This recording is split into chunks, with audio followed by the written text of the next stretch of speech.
কৃষক গরমে খুব কষ্ট পাচ্ছিল। তখন সে ঘরের সব আইসক্রিম খেয়ে ফেলে, তবু তার গরম কমে না। তখন সে এক কবুতরকে ধরে এনে আসার মারে কবুতর ভয় পেয়ে এক টাক ভর্তি তরমুজ নিয়ে আসে। কৃষক তরমুজ দিয়ে ঠান্ডা জুস বানিয়ে খায়, তবু তার গরম কমে না। কিন্তু গরম তখনও কমে না। সে আবারও কবুতরকে ধরে আসার মারে এবার কবুতর এক টাক কমলা নিয়ে আসে। কৃষক কমলার জুস খেয়ে ফেলে, কিন্তু গরম তখনও কমে না। এবার কবুতর করল্লার জুস নিয়ে আসে। কৃষক তখনই সেটা খেয়ে ফেলে এবং ভালো বোধ করে এবং বরফের মতো ঠান্ডা বৃষ্টি নামতে থাকে। কবুতর কান্না করতে থাকে, কেউ লাইক সাবস্ক্রাইব করে না।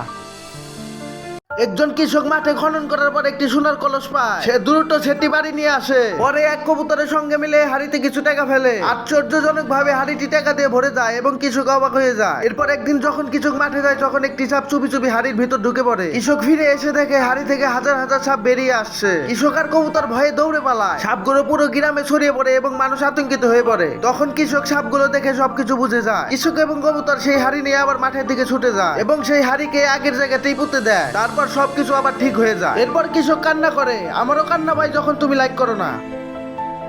একটা কবুতর নারকেল গাছে বড় বাসা বানিয়েছিল। কয়েকদিন পর সেই বাসায় সে কিছু ডিম পারে। তারপর সেই ডিম থেকে ছোট ছোট ছানা বের হয়। এখন কবুতরটি তার ছানাকে অনেক খাবার খাওয়াতো এবং অনেক নারকেল পানি পান করাতো। তার ছানাদের সঙ্গে অনেক আনন্দে থাকতো। কিন্তু একদিন এক বড় কালো সাপ গাছে উঠতে শুরু করে। কবুতর ছানাদের জন্য অনেক চিন্তা করতে থাকে। কবুতর জোরে জোরে চিৎকার করতে থাকে এবং অনেক পাখি এসে কবুতরকে তাড়াতে সাপকে সাহায্য করতে থাকে। পাখিদের জোরে আওয়াজ শুনে আকাশ থেকে একটি বাজ পাখি নেমে আসে। তার পা দিয়ে সাপের উপর জোরে সরে আক্রমণ করে। সাপটি ভয় পেয়ে পালিয়ে যায়, তবু কবুতর কাটতে থাকে। তোমরা এখনো লাইক সাবস্ক্রাইব করোনি। এই রুগা পাতলা গরু এবং তার মালিক শহরে ঘুরতে আসে। তখন কিছু মানুষ গরুর হাল দেখে হাসাহাসি করতে থাকে। এতে গরু এবং তার মালিক খুবই কষ্ট পায়। তারা সিদ্ধান্ত নেয় শহর ছেড়ে সবুজ ঘাসে ভরা মাঠে চলে যাওয়া। সেখানে মালিক গরুকে প্রচুর ঘাস খাওয়াতে শুরু করে আর নিজে বাদাম খায় এবং গরুকেও বাদাম খাওয়ায়। ধীরে ধীরে গরু ও মালিক দুজনেই শক্তিশালী হয়ে ওঠে। এরপর তারা আবার শহরে ফিরে আসে। শহরের মানুষ দেখে অবাক হয়ে যায়, এ তো একেবারে পাল্টে গেছে। এখনো আপনি এই মালিককে লাইক আর সাবস্ক্রাইব করেননি। একটি পায়রা এবং তার ছানা মিলে রেল লাইনের উপর আম গাছ লাগায়। তারা প্রতিদিন সেই গাছে প্রচুর পানি দেয়। কিছুদিন পর গাছে ফল ধরতে শুরু করে। গাছটি বড় হয়ে যায়। এরপর পায়রা এবং তার ছানা মিলে সেই আম গাছে বাসা তৈরি করে এবং সেখানেই থাকতে শুরু করে। কিন্তু একদিন এই রেল লাইনে একটি ট্রেন চলে আসে। পায়রা ট্রেনটি থামানোর জন্য চেষ্টা করে, কিন্তু ট্রেনটি গাছের সাথে ধাক্কা খায়। গাছটি পড়ে যায় এবং পায়রার বাসাটি ভেঙে যায়। পরের দিন আবার একটি নতুন চারা গজায়, কিন্তু পায়রাটি কাঁদতে থাকে। আমারও কান্না পায় যখন তুমি লাইক সাবস্ক্রাইব করো না।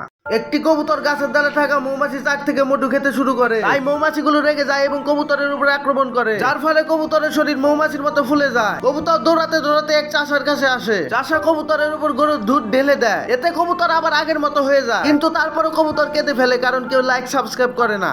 এই ছোট্ট শিশুকে কেউ রেল লাইনে ফেলে রেখে গিয়েছিল। তখনই খুব জোরে গতিতে ওই লাইনের উপর দিয়ে একটি ট্রেন এসে যায়। ঠিক তখনই একটি কবুতর শিশুটিকে তুলে নিয়ে যায় এবং তার নিজের বাসায় নিয়ে যায়। কিন্তু বাচ্চাটি ক্ষুধায় কান্না করছিল। তখন কবুতর বাচ্চার জন্য দুধ আনতে যায়। ঠিক তখনই কবুতরটি পথের দেওয়ালে একটি হারানো বিজ্ঞপ্তি দেখতে পায়। এরপর কবুতরটি বাচ্চাটিকে তুলে পুলিশ স্টেশনে নিয়ে যায়। পুলিশ বাচ্চাকে দেখে অনেক খুশি হয়। এরপর কবুতর কান্না করে, বিকজ কেউ লাইক করেনি।